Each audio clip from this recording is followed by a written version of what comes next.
Hello friends, अब मैं दूसरे चैप्टर ज्योग्राफी का अक्षांश, देशांतर, घूर्णन और परिक्रमण का ऑब्जेक्टिव लिटिल वॉइस से मैं करवा रही हूँ। अगर आपको अच्छा लगे तो सब्सक्राइब करिएगा। भू आकृति पृथ्वी का है, तो भू आकृति पृथ्वी का आकार है। कोरियोलिसिस बल के संबंध में निम्नलिखित में से कौन सा कथन गलत है? हवा अधिक होने पर विक्षेपण कम होता है, यही सही है। भारत की मानक मध्य रेखा कौन सी है? 82 डिग्री 30 मिनट्स पूर्व। 82 डिग्री 30 मिनट्स पूर्व। प्रकाश वर्ष के संबंध में निम्नलिखित में से कौन सा कथन सत्य है?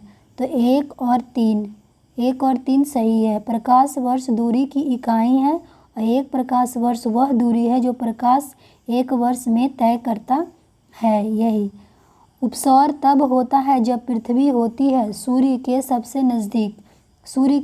नज़दीक होती है, तब उपसौर होता है। भूमध्य रेखा के पास के देशों को भूमध्य रेखा से दूर के देशों की तुलना में अधिक गर्म क्या बनाता है? तो ये भूमध्य रेखा के पास के क्षेत्रों में सीधे और अधिक सूर्य का प्रकाश मिलता है। पृथ्वी की त्रिज्या कितनी है? 6371 किलोमीटर है पृथ्वी की त्रिज्या। निम्नलिखित में से कौन सा सूर्य ग्रहण का प्रकार नहीं है? उपछाया जो नहीं है। वलयाकार, आंशिक और पूर्ण तीनों है जो सूर्य ग्रहण का प्रकार है, लेकिन उपछाया नहीं है।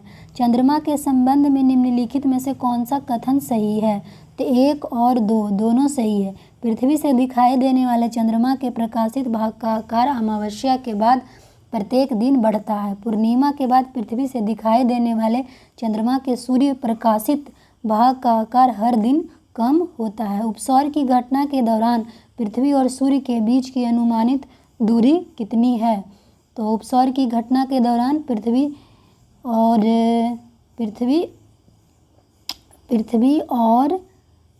सूर्य के बीच अनुमानित दूरी कितनी है? सूर्य 1 घंटे में अपनी दूरी पर कितने अंश घूमती है? 15 डिग्री घूमती है। निम्नलिखित में से कौन सा कथन अंतर उष्णकटिबंधीय अभिसरण क्षेत्र ICTZ के बारे में सही है? 1, 3 और 2 तीनों सही है। ICTZ भूमध्य रेखीय अक्षांशों में कम दबाव का एक विस्तृत गर्त है।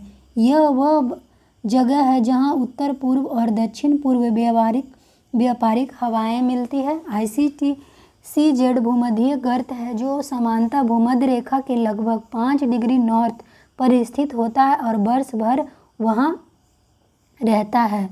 अक्टूबर-नवंबर के दौरान सूर्य की स्पष्ट गति की ओर होती है। किसकी ओर? दक्षिण की ओर होती है। निम्नलिखित में से किस 2 तारीख को विषुव पड़ता है? 21 मार्च और 23 सितंबर को विषुव पड़ता है। आर्कटिक वृत्त और उत्तरी ध्रुव के बीच के क्षेत्र को क्या कहा जाता है? ठंडा क्षेत्र कहा जाता है। 1 डिग्री अक्षांश लगभग कितने किलोमीटर के बराबर होते हैं? 111 किलोमीटर के बराबर होते हैं। एक सामान्य केंद्र से समान यात्रा समय पर स्थानों को जोड़ने वाली रेखाओं को कहा जाता है समकाल रेखाएं। भूमध्य रेखा से ध्रुवों तक सभी समांतर वृत्त को के रूप में जाना जाता है अक्षांश के समानांतर। दुनिया में सबसे अधिक समय क्षेत्र किस देश में है? फ्रांस में है। निम्नलिखित में से किस दबाव बेल्ट को अक्षांश के रूप में जाना जाता है? उष्णकटिबंधीय दबाव, उष्णकटिबंधीय उच्च दबाव। वर्ष के किस दिन पृथ्वी सूर्य से सबसे दूर होती है जिसे अपसौर कहा जाता है? ये 4 जुलाई को।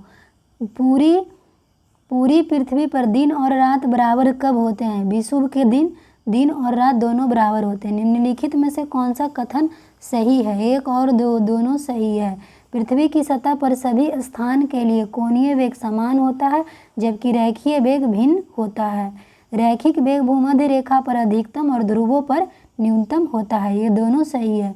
मानचित्र पर किस स्थान पर पूर्ण स्थान जाने के लिए निम्नलिखित में से किसकी आवश्यकता होती है? स्थान का अक्षांश और देशांतर दोनों की। मानचित्रों के बारे में निम्नलिखित में से कौन से कथन सही है? 1 और 2 दोनों सही है। मानचित्र जो क्षेत्रों के वास्तविक आकार को बनाए रखते हैं उन्हें अनुरूप मानचित्र के रूप में जाना जाता है। मानचित्रों का उपयोग स्थानिक संबंधों को दिखाने के लिए किया जाता है। महान वृत्त के बारे में निम्नलिखित में से कौन सा कथन सही नहीं है? यानी 3 कथन सही है, 1 गलत है। महान वृत्त पृथ्वी की सतह पर स्थानों के बीच सबसे लंबे यात्रा मार्गों को चिन्हित करते हैं, यही गलत है। वसंत ज्वार के बारे में निम्नलिखित में से कौन सा कथन सही है? उच्च ज्वार औसत उच्च ज्वार से अधिक होता और निम्न ज्वार औसत निम्न ज्वार से कम होता है, यही सही है। निम्नलिखित में से कौन सा पृथ्वी पर ऋतुओं में परिवर्तन को सही ढंग से समझाता है? तो ए, पृथ्वी की धुरी का झुकाव, इसीलिए ऋतु में परिवर्तन होता है। पृथ्वी के घूमने के संबंध में निम्नलिखित कथनों पर विचार करिए। तो इसमें क्या कौन कौन सही है? पृथ्वी के 1, 3 और 4। दैनिक प्रकाश समय बचत घड़ी को 1 घंटे आगे बढ़ाता है। चंद्रमा पृथ्वी के चारों ओर उसी दिशा में घूमता है जिस दिशा में पृथ्वी सूर्य के चारों ओर घूमती है। यदि न्यूजीलैंड में 31 दिसंबर 2023 है, उसी समय हवाई द्वीप और अलास्का में तारीख क्या होगी? दोनों के पास 30 दिसंबर 2023 है। मकर रेखा निम्नलिखित में से किस देश से होकर गुजरती है? तो ये बोत्सवाना से गुजरती है। 50 डिग्री दक्षिण अक्षांश गुजरता है अर्जेंटीना से। ज्वार के संबंध में निम्नलिखित कथनों पर विचार करें। 1 और 2 दोनों सही है। चौड़े महाद्वीपीय शेल्फ पर ज्वारीय उभारों की ऊंचाई अधिक होती है। जब ज्वार द्वीपों के बीच में संकुचित होते हैं तो उन्हें ज्वारीय धाराएं कहा जाता है। यदि भारत में दोपहर 12 बजे है तो उसी दिन सुबह 7 बजे कौन सी मध्य रेखा होगी? 75 डिग्री अंश पूर्व देशांतर होगी। निम्नलिखित में से कौन सा सबसे लंबा अक्षांश है? 0.0 अंश अक्षांश। निम्नलिखित में से कौन सा अक्षांश का सबसे लंबा समानांतर है? तो भूमध्य रेखा है। निम्नलिखित में से किस देश का ग्रीनविच मीन टाइम GMT से अधिकतम समय अंतर है? तो इसका भूटान का है। निवासियों को पृथ्वी ग्रह के घूमने की गति के बारे में पता नहीं है क्योंकि क्या 1, 2 और 3 तीनों सही है। उपरोक्त की सतह पर प्रत्येक स्थान के लिए कोणीय वेग स्थिर है। वायुमंडलीय पृथ्वी के साथ घूमता है। आसपास कोई भी वस्तु नहीं है जो स्थिर हो या पृथ्वी की गति से भिन्न गति से चल रही हो। ग्लोबल पोजीशन सिस्टम GPS के संबंध में निम्नलिखित में से कौन सा कथन सही नहीं है? यह विशेष रूप से सैन्य अभियानों के लिए जानकारी प्रदान करता है, यही गलत है। अगला क्वेश्चन, समाचार देखते समय आप एक ऐसी जगह के बारे में सुनते हैं जिसके बारे में आपने पहले कभी नहीं सुना था। आप उस जगह के बारे में अधिक जानना चाहते हैं और आप उसे मानचित्र पर ढूंढना चाहते हैं। मानचित्र का स्थान पता लगाने में सक्षम होने के लिए निम्नलिखित में से कौन आवश्यक है? स्थान का देशांतर और अक्षांश दोनों आवश्यक है। पृथ्वी के आकार और पृथ्वी पर एक समूह चर्चा में 3 छात्रों ने निम्नलिखित बिंदुओं को बताया, एक कौन सही है? तो पृथ्वी का आकार मूल रूप से एक चपटा गोलाकार है, यही सही है। गुरुत्वाकर्षण बलों के जवाब में समुद्र के पानी के आवधिक उतार चढ़ाव को कहा जाता है ज्वार कहा जाता है। प्रधान माध्यम निम्नलिखित में से किस अफ्रीकी देश से नहीं गुजरता है? मोरक्को से नहीं गुजरता है। दुनिया के निम्नलिखित शहरों में से कौन से पृथ्वी के घूर्णन के सबसे बड़े रैखिक वेग का प्रतिनिधित्व करेगा? कंपाला और युगांडा दोनों करेगा। यदि आप अंतर्राष्ट्रीय तिथि रेखा के पार पूर्व की ओर उड़ रहे हैं तो क्या होगा? आप 24 घंटे प्राप्त करेंगे। यदि नई दिल्ली में दोपहर के 12 बजे हैं तो लंदन यूके में क्या समय होगा? सुबह 6:30 बजे हैं। सूर्य, पृथ्वी और चंद्रमा की निम्नलिखित में से कौन सी स्थिति बसंत ज्वार के लिए उपयुक्त है? 1 और 2 दोनों। सिजिंग संयोजन और सिजिंग विरोध चतुर्भुज नहीं। निम्नलिखित कथनों पर विचार करें। उत्तरी ध्रुव और दक्षिणी ध्रुव पर देशांतर के बीच की दूरी 0 हो जाती है। भूमध्य रेखा पर देशांतर के बीच की दूरी अधिकतम होती है और देशांतर की संख्या अक्षांशों की संख्या से अधिक होती है। एक भौगोलिक पिंड एक भौगोलिक ग्रिड में है, क्या क्या है? 1 और 2 दोनों है। अक्षांश को चिन्हित करने के लिए दुनिया भर में पूर्व से पश्चिम तक चलने वाली रेखाएं उत्तरी पूर्वी से दक्षिण तक, उत्तर से दक्षिण तक चलने वाली रेखाएं देशांतर को दर्शाती है। अंतर्राष्ट्रीय तिथि रेखा के संबंध में निम्नलिखित कथनों पर विचार करें। केवल 2 इसमें सही है। इस रेखा के पूर्व की तिथि पश्चिम की तुलना में 24 घंटे पहले है। निम्न ज्वार के संबंध में निम्नलिखित में से कौन सा कथन सही है? 1 और 2 दोनों सही है। यह हर 14 से 15 दिनों में होता है, जो चंद्रमा की पहली और तीसरी तिमाही के साथ मेल खाता है। इस ज्वार की एक छोटी ज्वारीय सीमा होती है, क्योंकि चंद्रमा और सूर्य के गुरुत्वाकर्षण बल चतुर्भुज में होते हैं। भारत के निम्नलिखित राज्यों में से किसमें सूर्य की किरणें कभी लंबवत नहीं होती है? ये कहाँ है? 1 और 3।